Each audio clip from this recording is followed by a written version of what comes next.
योजनाहरूलाई आवधिक ढङ्गले लक्ष्य निर्धारण गरेर समयमै सम्पन्न गर्ने त्यस ढङ्गले कामहरू गरिरहेका छन्। तर यहाँलाई थाहा छ यस देशमा देशलाई माया गर्दा विपक्षीहरूको पनि टाउको दुख्ने, अरू कतिपय बाह्य शक्तिहरूको पनि टाउको दुख्ने।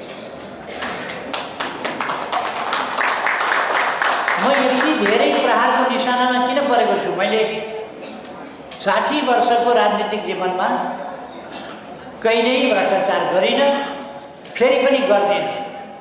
तर ममाथि यत्रो प्रहार किन? म कमिसन खान्न, कमिसनखोर होइन, फेरि ममाथि यत्रो प्रहार किन?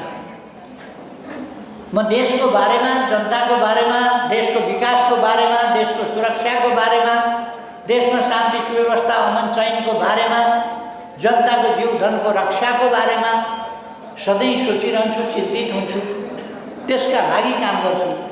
फेरि मलाई यति अपमान, यति विरोध किन? म तिनै काम गरेको हुनाले, देशको माया गरेको हुनाले, मिचिएको भूभाग फिर्ता ल्याएको हुनाले, उत्तरतिरबाट पनि बाटो खोलेको हुनाले, विभिन्न नाकाहरू खोलेर उत्तरी दुर्गम क्षेत्रका जनतालाई पनि सहजता बनाएको हुनाले, पिछडिएका मधेसका दक्षिण क्षेत्रका गाउँहरू हुलाकी राजमार्ग निर्माण गरेर दक्षिणका गाउँहरू आधुनिकतातर्फ लगेको हुनाले, दक्षिणको अर्थतन्त्रलाई पनि विकास गरेको हुनाले